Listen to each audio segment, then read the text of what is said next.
নমস্কাৰ মই ৰিমঝিম পাঠক পুনৰবাৰ আপোনালোকক ইকুহিপাতৰ আন এটি ক্লাছলৈ স্বাগতম জনাইছো আৰু আজিৰ ক্লাছটোত আমি 5 আৰু 6 মাৰ্চত যিখিনি আমাৰ নিউজ আছিলে ইম্পৰ্টেন্ট কাৰেন্ট এফেয়াৰ্স সেইখিনি আজিৰ ক্লাছটোত আমি ডিসকাস কৰিম ওকে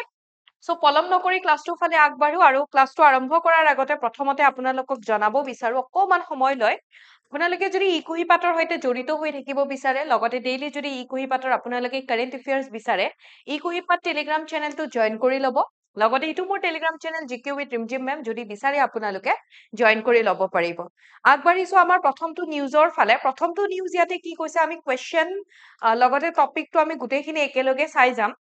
আমাক প্ৰথম কোৱেশ্চন ইয়াতে সুধিছে which state recently announced the start of the মুখ্যমন্ত্ৰী একল মহিলা স্বৰোজগাৰ योजना in the state at the conclusion of women empowerment and safety week যিটো আমাৰ শেহতীয়াকৈ আমাক সুধিছে কোনখন ৰাজ্যই মহিলা সবলীকৰণ আৰু সুৰক্ষা সপ্তাহৰ সামৰণিত ৰাজ্যত মুখ্যমন্ত্ৰী একল মহিলা স্বৰোজগাৰ योजना আৰম্ভ কৰাৰ কথা ঘোষণা কৰিছে এটা আমি যদি চাও এটো ধৰি লওক আমাৰ যিসকলে ন্যাশনাল লেভেলৰ এক্সামৰ কাৰণে প্ৰিপাৰেচন কৰি আছে তেওঁলোকৰ কাৰণে মেইন এনেকুৱা ধৰণৰ কোৱেশ্চন আহে তো ইয়াতে আমাক বেলেগ এখন ষ্টেটৰ কথা সুধিছে অসমো হ'ব পাৰে অপচনত আছে তথাপিও আমি যদি চাও আমাক যোজনাটো হৈছে মুখ্যমন্ত্ৰী একল মহিলা স্বৰোজগাৰ योजना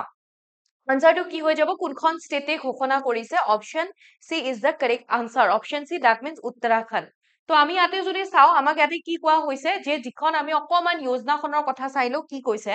যে উত্তৰাখণ্ড গভৰ্নমেন্টে ৰিসেন্টলি এটো এপ্ৰুভ কৰিছে মুখ্যমন্ত্ৰী একল মহিলা স্বৰোজগাৰ योजना যিটোৱে কি কৰিব যিসকল আনমেৰিড বা যিসকল ডিভোৰ্স হোৱা মহিলা আছে বা ধৰি লওক এবান্ডন এনেকুৱা ধৰি লওক বা তাৰ পাছত মানে এনেকুৱা ডিফাৰেন্টলি এবল এনেকুৱা কিছুমান যিসকল সিঙ্গল ওমেন আছে তেওঁলোকক ফাইনান্সিয়ালি হেল্প কৰিব অৰ্থাৎ 2 লাখ টকা লৈকে তেওঁলোকক ফাইনান্সিয়াল এসিস্টেন্স প্ৰভাইড কৰাৰ কথা কৈছে আৰু এইখিনি কথাই মুখ্যমন্ত্ৰী একল মহিলা স্বৰোজগাৰ योजनाত কোৱা হৈছে আমি মনত ৰাখিম কোনখন চৰকাৰে কোনখন ষ্টেট হৈ যাব অপচন আমি দেখিছো তো ইয়াতে মনত ৰাখিম উত্তৰাখণ্ড আকৌ ইয়াতে কি কোৱা হৈছে এই আঁচনিখনৰ অধীনত কি কোৱা হ'ব যিখিনি আমাৰ 75% যিখিনি মানে এমাউন্ট হেতু অনুদান হিচাপে তেনেকে দিয়া হ'ব আৰু বাকি যিখিনি হিতধিকাৰী সকলে নিজৰ ফালৰ পৰা মাত্ৰ 25% হে বৰঙনি আগবঢ়াব লাগিব প্ৰথম পৰ্যায়ত চৰকাৰে 2000 মহিলাক উপকৃত কৰাৰ লক্ষ্য ৰাখিছে য'ত আঁচনিখনৰ অগ্ৰগতিৰ ওপৰত ভিত্তি কৰি হিতাধিকাৰৰ সংখ্যা বৃদ্ধি কৰাৰ কথা কোৱা হৈছে অৰ্থাৎ প্ৰথমতে 2000 মহিলা থাকিব পিছত গৈ পেলাই সেই নম্বৰটো ইনক্ৰিজ কৰা হ'ব নেক্সট উদিছে India's first world peace centre to be established in অৰ্থাৎ ভাৰতৰ প্ৰথমটো বিশ্ব শান্তি কেন্দ্ৰ ওয়াৰ্ল্ড পিস সেন্টাৰ বা বিশ্ব শান্তি কেন্দ্ৰ ক'ত প্ৰতিষ্ঠা কৰা হৈছে বুলি আমাক কোৱেশ্চনটো সুধিছে গুটেকেটা অপচনৰ ভিতৰত আমি যদি চাও কাৰেক্ট আনসাৰ হৈ যাব হৰিয়ানাৰ কোড গুৰুগ্ৰাম ঠিক আছে তো ইয়াতে ওয়াৰ্ল্ড পিস সেন্টাৰৰ কথা আমি যদি কও যে আমাৰ ভাৰতবৰ্ষৰ প্ৰথমটো ওয়াৰ্ল্ড পিস সেন্টাৰ ভাৰতৰ প্ৰথমটো বিশ্ব শান্তি কেন্দ্ৰ যেটো কোনে প্ৰতিষ্ঠা কৰিছে যদি সোধে অহিংসা ওয়াৰ্ল্ড ইউনিভাৰ্সিটি আৰু এটো জৈন আচাৰ্য লোকেশ তেওঁৰ গাইডেন্সিপত হৰিয়ানাৰ গুৰুগ্ৰামত এটো মানে এটো ইনৰগেট কৰা হৈছে ওয়াৰ্ল্ড পিস সেন্টাৰ আৰু ইয়াতে কোন আছিল আৰু কাৰ দ্বাৰা উদ্ঘাটন কৰা হৈছে যদি সোধে আমাৰ যিগৰাকী ফৰ্মাৰ প্ৰেসিডেন্ট আগৰ প্ৰেসিডেন্ট ৰামনাথ কোবিন্দ তেখেতৰ লগতে আন বিভিন্ন এনেকুৱা লিডাৰ্ছৰ সহযোগত হেতু উদ্ঘাটন কৰা হৈছে আপোনালোকে এটো মনত ৰাখিব নেক্সট আন এটা কোৱেশ্চন এটাই দিয়া হৈছে আনসাৰ দিয়াই হৈছে who won the doubles title at the Dubai Tennis Champions 2025 তো এইবোৰ টেনিস চেম্পিয়নৰ ওপৰত এক্সামত কোৱেশ্চন সুধি থাকে কোনটো টুৰ্নামেন্ট কোড হৈছে কোনে জিকিছে সিঙ্গলত কোন আছিল ডাবলছত কোন আছিল তো ইয়াতে আমি যদি চাও ইয়াতে আমাক দুবাই টেনিস চেম্পিয়নশিপৰ কথা কৈছে 2025 যত কোনে ইয়াতে আমাক ডাবলস কৈছে ন তো ডাবলস হলে এটো মনত ৰাখিব ইউকি ভামৰি আমাৰ ইণ্ডিয়াৰ আৰু এফালে এলেক্সি পপিৰিন এওঁলোক দুগৰাকীয়ে তেওঁলোকে যুটীয়াভাৱে এই দুবাই টেনিস চেম্পিয়নশিপ খিতাপটো লাভ কৰিছে 2025 চনৰ তো কলো ইউকি ভামৰি ইণ্ডিয়াৰ আৰু এলেক্সি পপিৰিন তেওঁ অষ্ট্ৰেলিয়াৰ পৰা বিলং কৰে যেহেতু ইণ্ডিয়াৰ আছে ইণ্ডিয়াৰ হয়তো মনত ৰাখিব লগতে আৰু এটো যেটো তেওঁলোকৰ দুবাই টেনিস চেম্পিয়নশিপ এটো তেওঁলোকৰ ফাৰ্স্ট ATP 500 ডাবলস টাইটেলস হয় আৰু এগৰাকী আছে যোনে সিঙ্গলস টাইটেলটো লাভ কৰিছে যোন গ্ৰীচৰ পৰা হয় আৰু তেখেতৰ নাম হৈছে ষ্টেফানোছ চিচিপাছ ওকে ষ্টেফানোছ চিচিপাছ তেখেতে সিঙ্গল টাইটেলটো লাভ কৰিছে মনত ৰাখিব next question which ministry has launched the Shakt Panchayat Netri Abhiyan অৰ্থাৎ সশক্ত বা সশক্ত পঞ্চায়ত নেত্ৰী অভিযান বা এই অভিযানটো কোন মন্ত্ৰালয়ে আৰম্ভ কৰিছে বুলি আমাক সুধিছে তো আমি ইয়াতে যদি চাও যিকেইটা অপচন আছে গোটেইকেইটা অলমোস্ট সিমিলাৰ যেনে লাগে তো মনত ৰাখিব পঞ্চায়ত আছে ন তো গতিকে কোনে এইটো আৰম্ভ কৰিছে মিনিষ্ট্ৰি অফ পঞ্চায়তী ৰাজে ইয়াৰে বিষয়ে অকমান চাই লওঁ যে মিনিষ্ট্ৰি অফ পঞ্চায়তী ৰাজে সশক্ত পঞ্চায়ত যিটো নেত্ৰী অভিযান আছে সেইটো নিউ দিল্লীৰ বিজ্ঞান ভৱনত সেইটো লঞ্চ কৰিছে ইয়াৰ ইনিচিয়েটিভ কি হৈছে যে যিসকল আমাৰ মহিলা প্ৰতিনিধিসকলক সবলীকৰণ নেত্ৰী বুলি দেখিছো তো মহিলাসকল তেনেকে মনত ৰাখিব মহিলা আমাৰ প্ৰতিনিধিসকলক সবলীকৰণ কৰাৰ কথা কৈছে বা এম্পাৱাৰ কৰাৰ কথা কোৱা হৈছে ইয়াতে সেই মহিলাসকলৰ বা তেওঁলোকৰ ধৰি লওক লিডাৰশ্বিপ ডেভেলপমেন্টৰ ক্ষেত্ৰত বা ডিসিশন মেকিং স্কিল বা এনেকুৱা এক্টিভ পাৰ্টিচিপেন্ট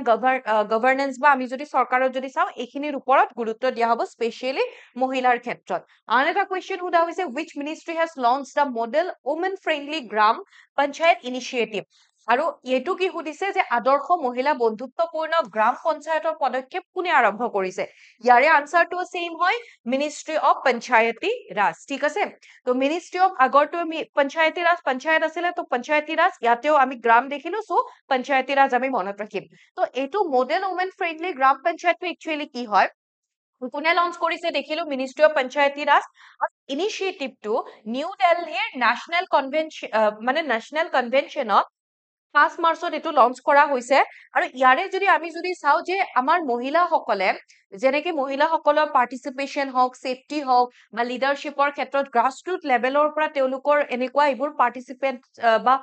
এক্টিভ হৈ থকাৰ কাৰণে তেনেকুৱাকে তাৰ ওপৰত গুৰুত্ব দিয়া হ'ব আৰু লঞ্চটো কলোৱে মই ministry of panchayati Raje government of ইণ্ডিয়াই আৰু এইটো যিটো ইন্টাৰনেশ্যনেল উমেন্স ডে যিটো 8 মাৰ্চত সেলিব্ৰেট কৰা হয় তাৰে পাৰ্ট হিচাপে সেই সেলিব্ৰেশনৰ পাৰ্ট হিচাপে এইটোক লঞ্চ কৰা হৈছিলে ৰাইট আৰু ইয়াতে কি হয় এটা আমি যদি চাও কিহক মানে হি কৰা হৈছিলে যে one model panchayat will be selected in each district across India তাৰমানে সমগ্ৰ ভাৰতৰে প্ৰতিখন জিলাতে এখনকৈ এনেকুৱা আদৰ্শ পঞ্চায়ত বাছনি কৰা হ'ব বুলি কোৱা হৈছে ঠিক আছে আৰু আমি এনেকুৱা নিউজ আৰু পঢ়িব পাম এটোৰ লগত ৰিলেটেড নেক্সট আকো যি আহিব আমি পঢ়ি চাম সেইখিনি next where was the Bantara Wildlife Rescue and Rehabilitation Center inaugurated কোনে ইনৰ্গেট কৰিছে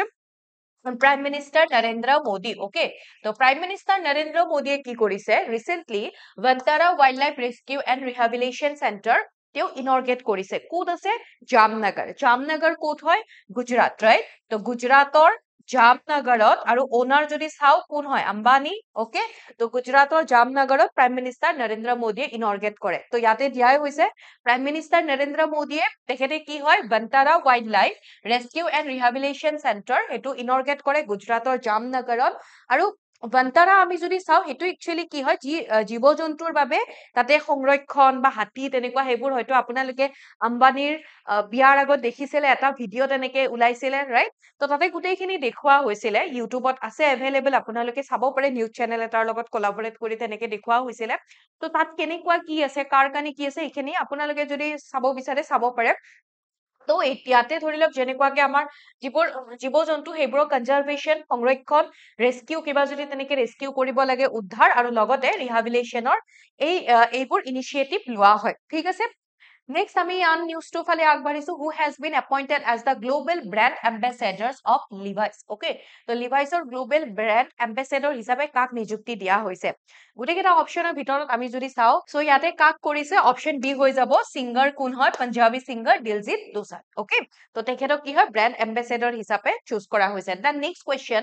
Padmakar Sivalkar who recently passed away at the age of 84 নামটো মনত ৰাখিব কোন হয় Padmakar Sivalkar right তেখেত কোনটো খেলৰ কাৰণে জনাজাত হয় ৰিসেন্টলি তেখেতৰ মৃত্যু হৈছে গতিকে আমাক তেনেকুৱা যদি ইম্পৰ্টেন্ট কোনোবা ব্যক্তি থাকে ৰিসেন্টলি তেখেতৰ মৃত্যু হৈছে বা তেনেকুৱা কিবা হলে আমাক আপকামিং এক্সামবোৰত তেওঁলোকৰ ওপৰত কোৱেশ্চন সুধে তো আমি যদি চাও তেখেত কিহৰ লগত জড়িত অপচন এ তেখেত ক্ৰিকেটৰ লগত জড়িত the next question who was sworn in as the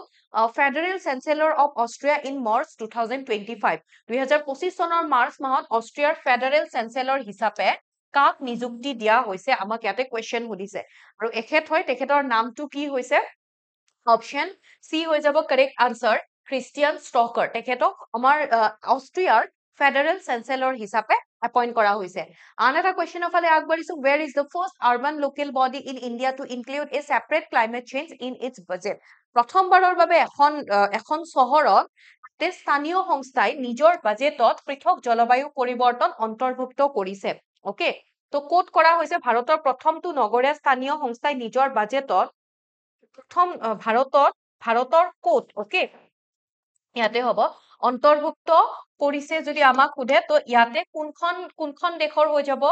সৰি দেশ নহয় কোনখন ঠাইৰ হৈ যাব আমি যদি ৰাজ্যৰ কথা কওঁ ষ্টেট বুলি কওঁ গুজৰাট তো গুজৰাট হলে ইয়াতে কাৰেক্ট আনসাৰ কি হৈ যাব আহমেদাবাদ মিউনিচিপাল বা আহমেদাবাদ যিটো পৌৰ নিগম আছে তাতে তেওঁলোকে নিজৰ বাজেটত ক্লাইমেট চেঞ্জৰ কথা বা আমি যদি চাওঁ ক্লাইমেট চেঞ্জৰ কথাটো তাতে জলবায়ু পৰিৱৰ্তনৰ এইটো টপিক ইনক্লুড কৰিছে আৰু এইখিনি আছিল আজি আমি চাবলগীয়া আমাৰ ইয়াতে আমাৰ 5-6 তাৰিখে যিখিনি ইম্পৰ্টেন্ট নিউজ আছিলে সেইখিনি আই হোপ আপোনালোকে ভাল পাইছে ক্লাছটো লগ পাম আপোনালোকক আন এটি ক্লাছত চাই থাকিব ভালকে আৰু যদি ভাল পাইছে আপোনালোকৰ বন্ধু বান্ধৱীৰ সৈতেও শ্বেয়াৰ কৰিব আজি ইয়াতে এৰিছো থেংক ইউ সো মাচ